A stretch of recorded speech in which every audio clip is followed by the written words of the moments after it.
It is midnight over here, and actually nearly 1 in the morning. But yesterday, technically, at daytime, I saw Fantastic Four First Steps, or the Fantastic Four First Steps, and I have to say, it was fantastic.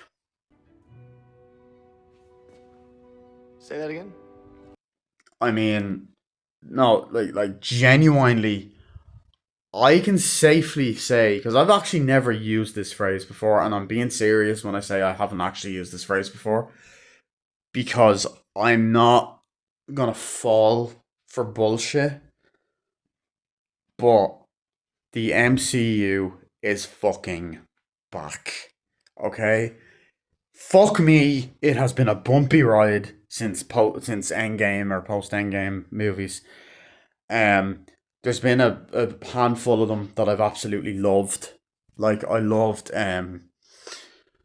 fucking what's it, Spider-Man No Way Home. I loved Guardians of the Galaxy Volume 3. You know, Thunderbolts that came out earlier this year. I love that as well. That was great. I've seen that in cinema, and I absolutely love this film. I mean, this movie to me was a top tier Marvel film. I do have tiny gripes, but they're like the littlest nitpicks ever.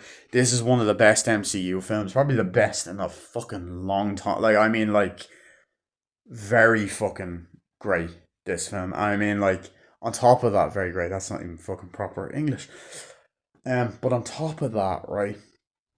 Not only is it a great movie, not only is it a great comic book film and a great adaptation, but it's also just a great movie in general by itself. And it also feels like a comic book come to life. Aesthetically, it is gorgeous to look at. Like visually, like with the fucking practical set designs and colors, and it doesn't have that look that MCU movies usually have. It has a different, unique aesthetic look. So that's one great thing. Other great thing is the acting is amazing. Dramatic acting. Comedy is actually the best that it's been. It's done properly. It's not your fucking typical MCU comedy that you get from later Marvel movies. You know what I mean? Um, I think that they're all cast well. I think Pedro Pascal was amazing as Reed Richards. aka Mr. Fantastic. Um, fucking say that again. Uh, fucking what's her name? Vanessa Kirby as Sue Storm.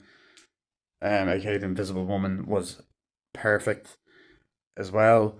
John, I think my favorite and the standout for me was Joseph Quinn as Johnny Storm. This man, I just every time I see this guy, I just fucking love him. He is just great. Like I loved him in Stranger Things season 4 when that I watched that when that first came out. He's amazing in that.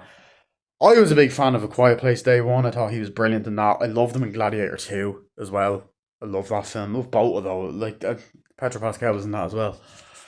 And then even Moss Barrack as the Thing is amazing. And I actually really liked was it Rafe Evans as Galactus. Galactus I thought was fucking really cool. Not like the best MCU villain, but like he was so cool. It was also different as well, and like it was also great because it was set within its own universe.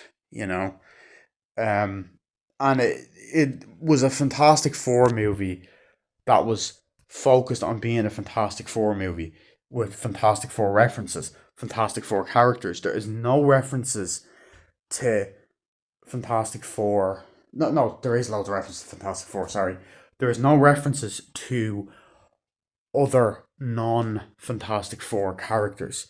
It feels so self contained on its own film. And that's because it's in a different universe. And I love that. The A2, is it A27, A28, A29 universe, something like that. And I love that. They're the only heroes that exist in their world. So I love that. Now, let's get into spoilers, right? I think the post credit scene in this film was great, right? I'm about to spoil it right now, so if you don't want to hear it, now's your chance to click off. So the post-credit scene shows Sue Storm reading. The post-credit scene cuts to 4 years later, right? Sue Storm is in the Baxter building, reading a story to her son, Franklin Richards, who is now 4. Jesus, I actually never thought, like, yeah, he'd be 4. So he's got his blonde hair, and it's like a cute moment. She's like, yeah, he's like, yeah, and all that, right? So she goes to get something, goes to get a story that she, wants to read him, or that he wants to read her. Um, and just kind of talking, and as she kind of turns around, walks back to get the story, she's kind of looking, and then she uses her kind of invisibility powers or whatever, and then looks all shocked.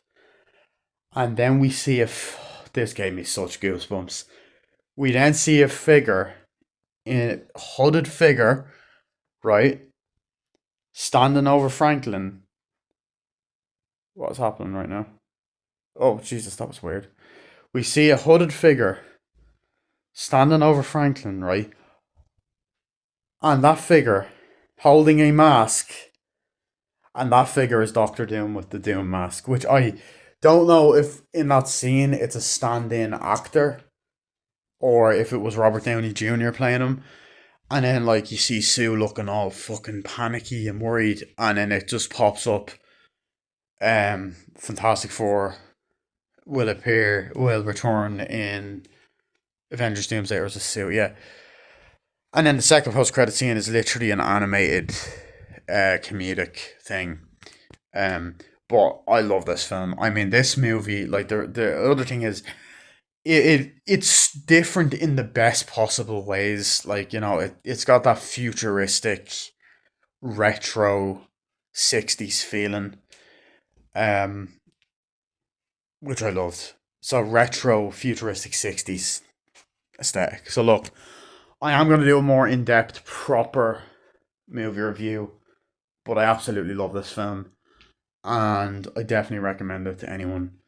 So yeah, bye.